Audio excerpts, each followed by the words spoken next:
G'day, this is Captainoob, and this is a HDR. This is a weapon that has been ported from Call of Duty Black Ops 6, and it's a big monster bolt-action anti-material rifle firing the 50 cal cartridges, but in its native Black Ops 6 game, it actually fires the 12.7 by 108 cartridges, which is the big Russian 50 cal rounds, which sure is close enough to the 50 cals that you get in the vanilla game, which is presumably 50 BMG. Just don't ask me how they fit into a pipe pistol. So honestly, it's close enough, easy for plug and play, but sticklers for finer detail, unfortunately there's no munitions patch to make this thing fire the correct round. Fallout New Vegas fans, take a quick look at this rifle. Does it remind you of anything?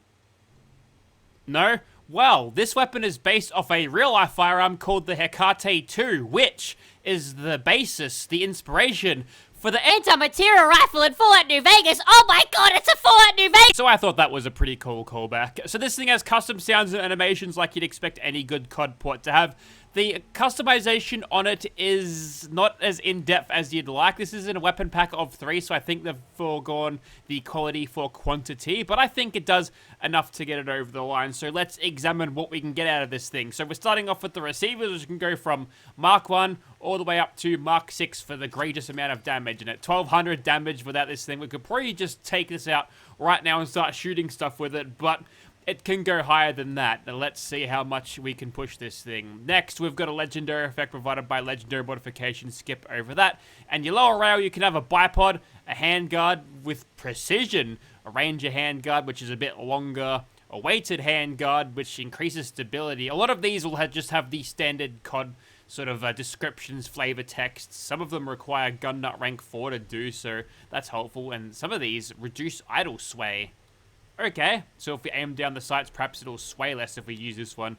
I don't know, like, gun nut rank 4 probably means is going to be the superior attachment for this thing, so we'll throw that one on, and you can change the stock on this thing. The weapon is far too zoomed in, so you can't really see absolutely everything when it comes to this thing, but that gives you a cool, almost Dragunov-style stock. And since it fires the Russian rounds in Call of Duty, giving it the Dragunov stock, I think, works out quite well. Plus, it's got that cool raised comb section, which looks very, very comfortable indeed. Next, we've got the barrels. You can have a standard, a gain twist barrel that'll increase your range and give you some more flavor text. Long barrel will give you over 1,000 range, which is probably pushing render distance at this point, which is good news. Reinforced is different. Apparently, the bullet velocity and damage range. The damage range is slightly higher on this one, but don't worry about it. You've got a short barrel here, which will increase the damage thanks to the fact that it's got a suppressor. It's an inbuilt suppressor in here. And even with this lessened range, 514 is more than enough for pretty much anything, so you can get away with that one. And, well, I was going to say, reduce the weight a little bit, but it kind of doesn't. You can also have a CHF barrel, which, again, is another one that is suppressed. How is it different? Well, it's got slightly better range than the short barrel, but we'll go for a very long barrel here, which doesn't seem to be too much longer than anything else, but the stats-wise, it is definitely the superior choice here in terms of a sniping-type weapon. You can have some lasers. A steady aim laser improves bullet spread while hip firing, fast motion, faster ADS time, tactical, reduces recoil. Interesting how a light on the end of your gun can do that. Interesting. The Strelok one makes aiming down sights instant. Okay. A target laser, which increases your range. You know, you strap a laser sight on this thing to increase your range even further. Probably not needed because some of these, wow, you can actually get up to 1,300 with this one. Balance, right? Well, let's go for something that'll help us. I don't know, like this one. There's a gun nut rank 4 and science rank 1. Perhaps we'll go that one for faster ADS time, recoil control. It's got everything to it. Yeah, the technology they're cramming onto laser sights these days in Call of Duty out of this world. Next, we've got the muzzles. A suppressor is there if you want. We'll reduce our range a little bit, but doesn't mean a thing. It'll increase our damage thanks to Ace Operator. Compensator muzzle brake for recoil control. It's a bolt-action rifle. It's a bolt-action rifle, so recoil not really that much of a detriment. So you can have it kick as hard as a mule, but you'll be on target by the time you rechamber the round, unless your shoulder dislocates. You can also have this monolithic suppressor, which will increase your range because it is monolithic, you understand. So sure, why not? Let's boost it even further. So our range now just under 1,400, which is absolutely crazy. Next, you can have a kit, which is your basic COD perk you can attach to this thing. So what do we want? How about Sleight of Hand for faster reloads? So not all of these are created equally. There's stuff that works a little bit better for the sniper role, but honestly having a smaller magazine as compared to normal and less fire, then making that reload faster helps our DPS over an extended period out a little bit, which I think is helpful. You can have proficiency, so you can bump this up even further to this much, just under 1900 damage. Fuck it, we ball, we're doing that. But the fun doesn't stop there, but the lighting does, because there's different types of rounds you can attach into this thing. So starting off with the frangible gives you a small damage boost and a little bit of bleed damage on top of that. That's helpful. You've got armor piercing, which at this amount of damage, I don't think we have to worry about armor that much, so we can probably skip over that one. Incendiary gives you a bit of energy damage flavor and a bit of extra damage on top of that, which is cool. There's cryo rounds as well, dealing freezing damage. I like the elemental stuff, so that's always nice to have. Hollow points will give you the strongest boost of damage there is. And with that, we can get ourselves an extra 566 damage. Yes, please. Depleted uranium causes radiation damage, less damage than the hollow point. It'd be cool if the depleted uranium penetrated armor a little bit more effectively, so you could have like a normal tier of armor piercing and an elite tier, and sort of on brand for the radiation with the depleted uranium round. But that's all we get for that one, so hollow point it is. And I think I've missed the magazines here, so we'll have a look at that. You get a standard, extended version, a fast one, a fast mag 2, reduction of ammo capacity but a fast reload speed, or an extended mag number 2, which seems the best choice. We can offset the reload penalty, I suppose, by having a fast reload perk, which we've always got equipped, much to any animators' disgust whenever I use this thing. The animations, they're too fast, they say. Turn the perk off. Anyway, so that's our HDR. HDMR? It's a cord you plug in the TV if you want to watch Netflix on your PS4 or something. It's a HDMI, sorry, it's been a while since I've actually used a console. Oh yeah, and there's also scopes and sights as well. So you start off with this one, which I think will do the job just nicely, but you've also got options for iron sights and a bunch of other COD reflex sights if you feel like using this thing at close range, you mad bastard. And as you scroll down, you start to get some higher magnification scopes, including this cool 7x one, which is very small. We want a big scope on this thing to look in proportion, so standard will do. I think the biggest omission from the attachment count is the fact that you can't change the material, the colors on this thing, the paint. I know there's a bunch of different skins you can apply onto it through rewards from Call of Duty. Perhaps the porting tools don't allow you to access that one just yet, but it'd be cool if there was an option to spruce up the colors a bit. The HDR can be crafted on a chemistry workbench. Find weapon HDR, and for gun nut rank 4 and these materials, you can craft it. Easily done. Alright, so here we are outside of Immersive Gunners Plaza. Here is our HDMI cable in first person. I see a crow. So long, Riley Thilthorpe. Here's your reload animation. You've also got rechambering animations between shots. And in third person, you've got those as well. And the reload animation in third person, I think, works out pretty well. Animations are pretty solid, but you'll notice when you're holding this sort of idle in third person, the weapon will point up a little bit. And I think he's done this because if you look at the stock right now, that's sort of tucked under Kira's shoulder there. There'd probably be a massive amount of clipping because of how the weapon animations work. So they've just tilted the barrel up a little bit, and now there's no clipping in the shoulder area. It does look a little bit funky when you are sort of lowering it down, but when you actually aim down sights, and yeah, well, you can see it's like a little bit raised from that. As you can tell, it's got enough punch to blow up a car in one shot, so that's pretty stock standard. Have a quick look at this one. So this one's got a lesser scope, but actually it's a longer scope. It's a 7x scope, whereas this one is less. It's a lot smaller, though.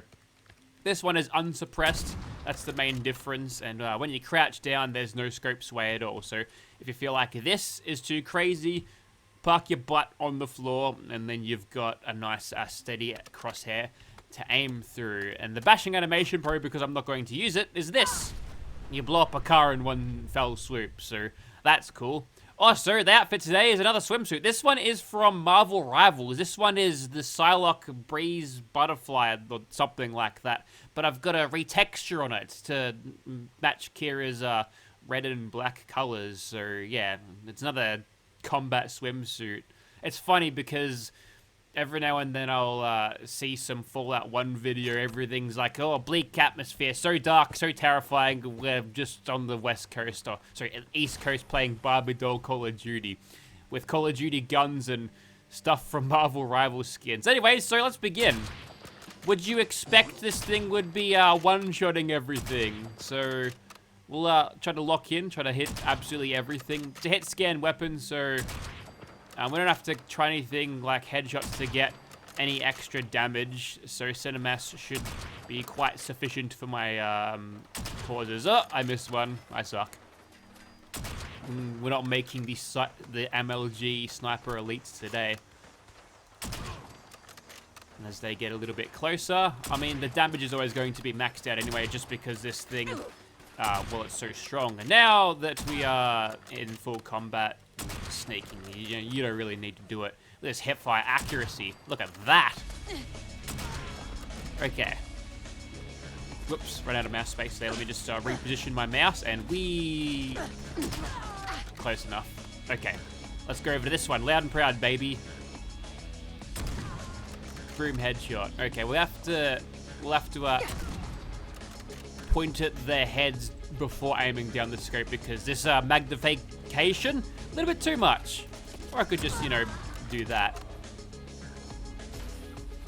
So there's not really much I can say about this thing other than it sounds cool. Feels good to use. It's probably a little bit too much. And if you do find this thing a little bit too much, you can always just not have it tuned up like I have.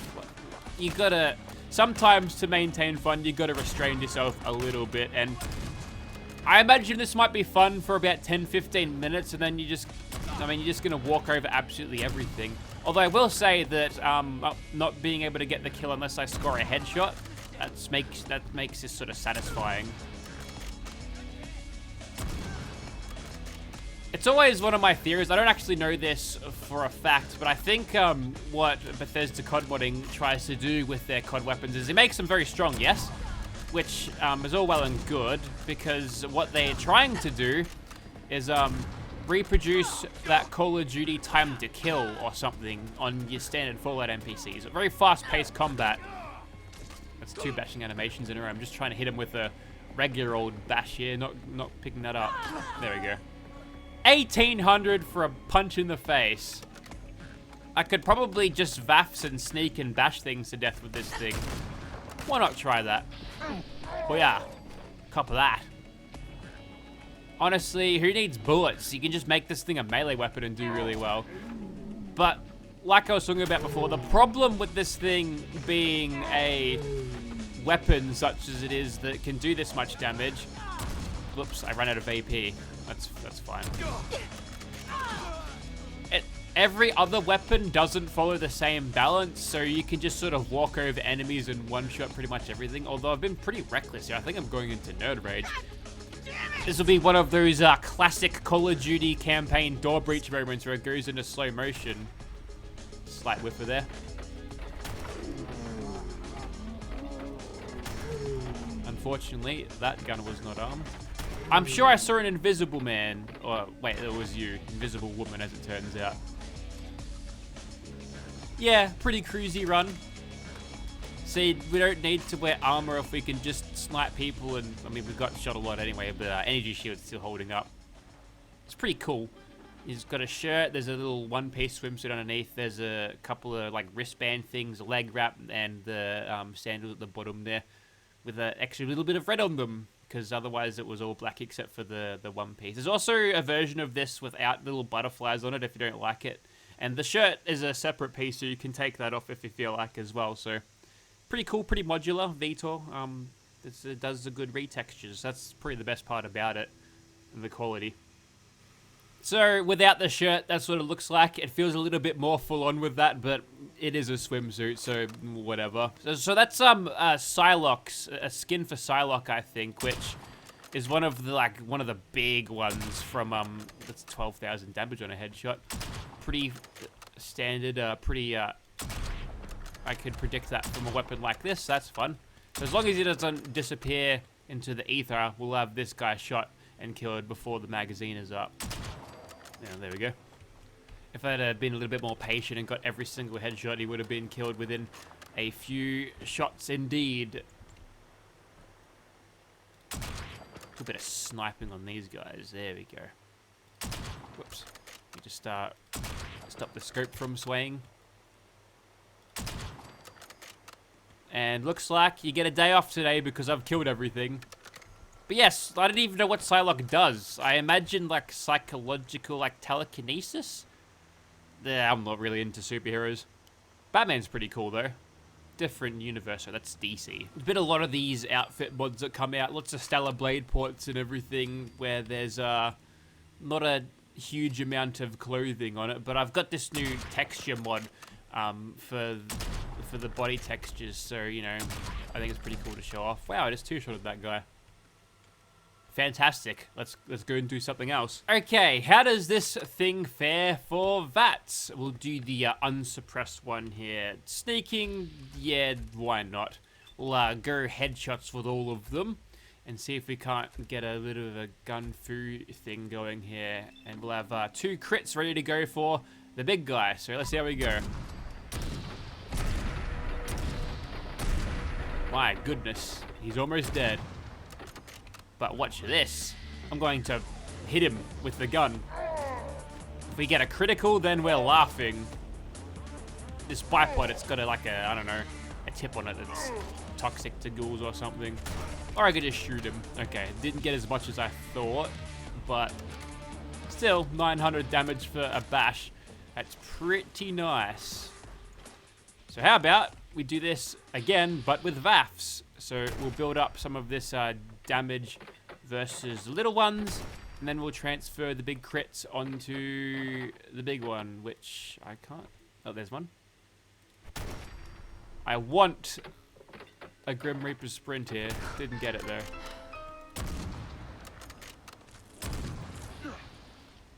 That was very close indeed. Okay. I think I've got a bunch of crits ready to go, so we'll activate them and get out of here. Okay, I think it might be time to go swimming. Ah, there's a ghoul here, and we might be able to use him as a shield.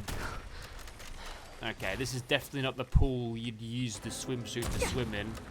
Ouch. Actually, no. Fascinating. He didn't touch me there. That must have been... I'd say it was the, what's it called? The absolutely astounding tails perk, just giving me that little bit of extra chance to negate all damage. Okay, now he's starting to hurt. Calm down. Stop. Follow my you. Brilliant. I've got a potential ally here. I'm done with you. Let me just reload this right now. Regenerate some of that AP. That's bought me a couple of seconds. Honestly, I think it is time to give you a full crit treatment. Man, it just goes to show you how strong the vampiric blood bug is. He's so fast and does so much damage that it was able to put pressure on me whilst using this absolute overpowered beast of a weapon. So that's cool. And don't you worry, we'll find a better pool for you later. That you don't want to swim in that. Okay, time for some good old-fashioned long-range sniping. From here, we shouldn't have any problems with the damage drop-off, so we'll just attack whatever is weakest and see how we go. That stagger. We're definitely hitting her hard. Your attention, please. Huh, I was hitting her for about the same. Now we just quickly sidestep this to make sure we don't get flooded with acid. And again, that's another thing you don't want to swim in. It's a little bloody rat, mole rat. I think the queen spotted the rat at this point. Now she's moonwalking towards me. A clever ploy to protect her face, but I'm just shooting at her legs. It does about the same damage, so that's good. Now, she's going to charge at me and try to punch me in the face, which she's got a mean right and left hook, but unfortunately, being the size of a building doesn't really allow her to have agile pathing, so yes. Yeah, this takes me back. I mean, it's not the same rifle, but back in the day when FPS Russia was still around, there's fucking acid everywhere. Whereas he's got the Barrett M82 and he's like, this thing could kill a building. Well, this is pretty much this in practice. It's come full circle, at least for me. This giant crab-shaped building, we're doing a good job against her. And this is probably one of the more satisfying time to kill in terms of like a non-VATS maxing approach to it. Because any longer than this, I don't want to be taking 100 shots at this thing, so it's sort of the perfect hunting weapon for these things. So maybe if you are hell-bent on using this thing to its full potential with all of the damage and perks buffed all the way up, you could potentially save it for like these big game hunting moments, sort of like your ult or something. I don't know if that's a thing you do in Marvel Rivals. I assume it's like an Overwatch clone with Marvel skin on top of it, with probably a little bit more depth in a different community, but this can be your ult, a big old rifle you bring out for gigantic building-sized crabs. But I think you get the idea. So that there was the HDMI cable, HDR rifle from Bethesda COD modding, previously known as Warfighters Workshop, and changed his name a while back. But honestly, this weapon was fun. When used in moderation, I think it'll be a pretty good, cool tool for your arsenal. But if you do flog this thing and you've got it set as powerful as it can be, you might find yourself missing out on a little bit of that fun, a little bit of that challenge. So it's up to you to exercise a bit of restraint if you install this to keep it somewhere where it's not completely going to blow everything away. But if you want to max it out to its full potential and around with these monster mods and bring it out when you see something really scary, then that's a pretty cool weapon, like a cool experience, I think. So do recommend this thing. Have a look at it if you're interested. The link will be provided in the description. There's also a couple of other weapons listed on that one, but whether I get to those, well, none of them really tickle my fancy, except for that that ace rifle. They used to use those in Battlefield 4. That takes me back. Do I do that for Battlefield 6 things? I don't know. I'll have your suggestions in the comments, please. Also, if I remember, I'll try to link the outfit mod, because someone will be asking. I should have that. I should be prepared. Anyways, I'm waffling on about nothing. Thank you very much for watching. We'll see you next time. Goodbye.